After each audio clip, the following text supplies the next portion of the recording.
Bienvenue dans cette nouvelle édition du Morning News. Voici les titres de l'actualité. À quand la tenue d'un dialogue politique au Togo? Eh bien, la question cristallise les attentions alors que l'échéance du 23 janvier 2018, initialement retenue pour le début des discussions, n'a pas pu être respectée. En République démocratique du Congo, 90% des dépôts dans les banques commerciales se font en dollars, beaucoup trop, selon les autorités qui s'engagent à la dédollarisation progressive du marché national. Et puis le 21 janvier 2018 était la journée sans voiture au Rwanda. Les citoyens ont été invités le temps d'une journée à troquer leur véhicule contre un vélo ou contre la marche à pied.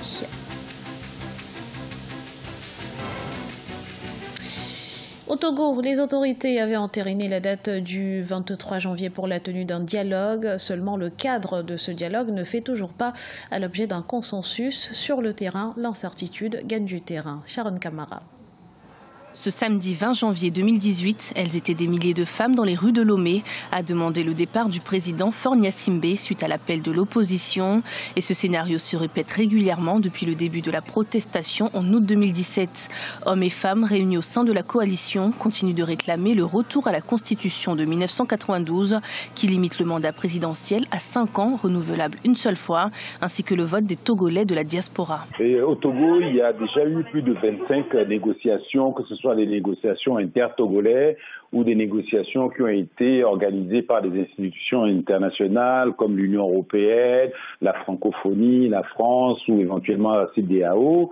On s'est toujours retrouvé avec des négociations qui n'ont jamais abouti réellement dans la mesure où le pouvoir n'a jamais respecté les conclusions ou les accords qui ont été signés. Face à l'impasse de la situation, le président en exercice de l'Union africaine et chef de l'État guinéen s'est posé en médiateur. Il a ainsi reçu à Conakry quelques membres de la coalition de l'opposition, parmi eux Tikpi Achadam et Jean-Pierre Fabre.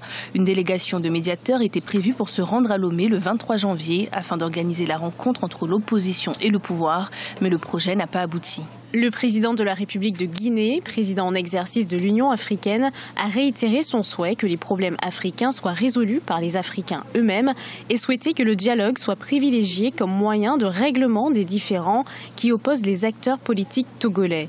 À cet effet, il a réaffirmé sa disponibilité, ainsi que celle de ses pairs, à s'impliquer pour trouver des solutions consensuelles et concertées à tous les problèmes. Au pouvoir depuis 2005, le président Faure Gnassingbé a succédé à son père Gnassingbé Yadema, qui avait dirigé le Togo pendant 38 ans. Suite à l'annulation du dialogue du 23 janvier, une mission du deuxième médiateur, le président ghanéen Nana Akufo-Addo, est attendue à Lomé dans les jours à venir. Le Niger dispose désormais d'un nouveau statut de la magistrature. Le décret a été adopté en Conseil des ministres, une adoption qui entre dans le cadre du processus de modernisation de la justice.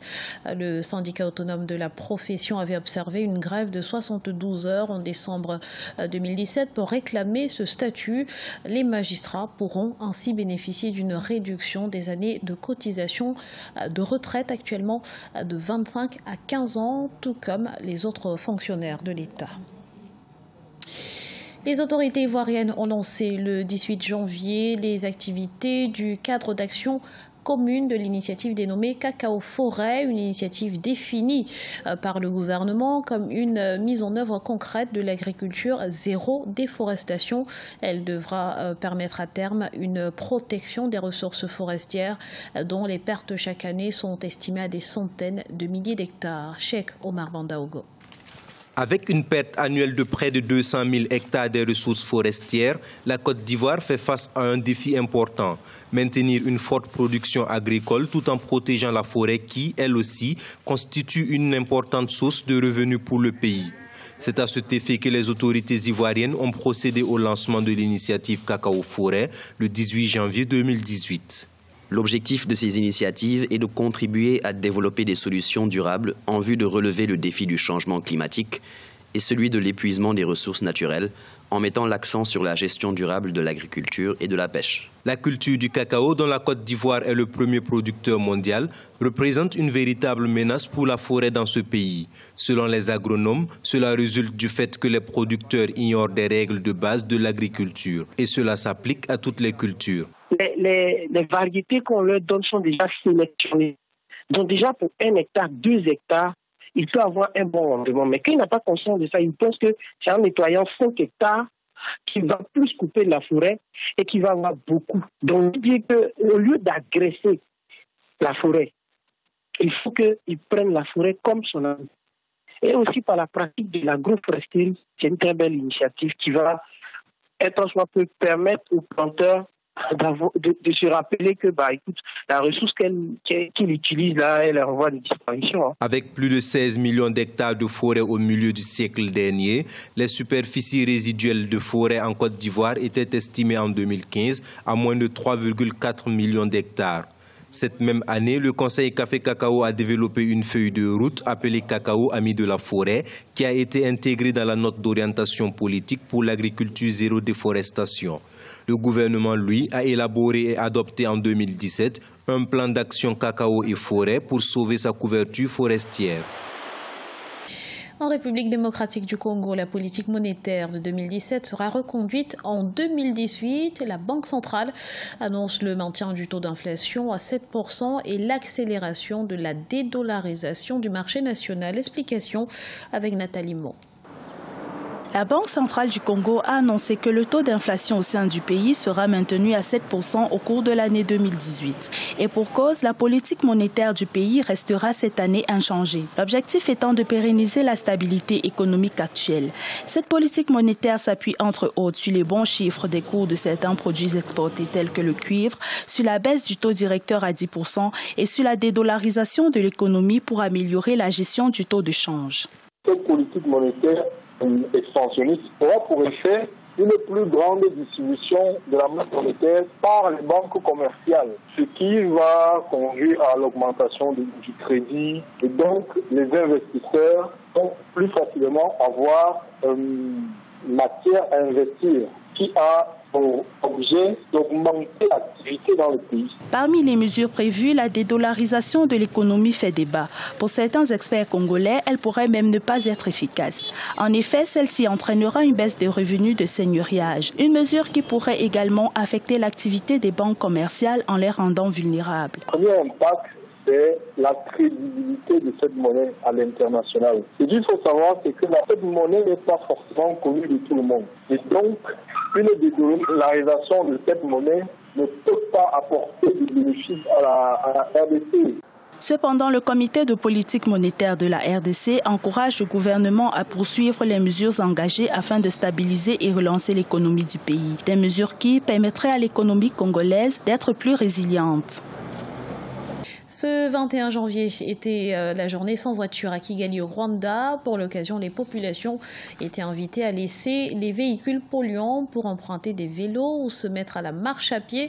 L'initiative lancée par le gouvernement en 2016 donne également lieu à d'intenses activités physiques, sportives et à des examens médicaux de routine. Corinne Kamsofehem.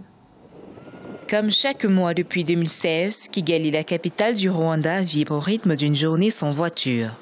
L'événement, désormais très connu par les populations, a eu lieu ce dimanche 21 janvier. Aucun véhicule dans les rues, vélos et marche à pied sont alors les seuls moyens d'assurer sa mobilité. Pour donner tout son sens à cette journée, les populations se livrent avec beaucoup d'entrain aux activités physiques et sportives et profitent de l'occasion pour des examens médicaux de routine.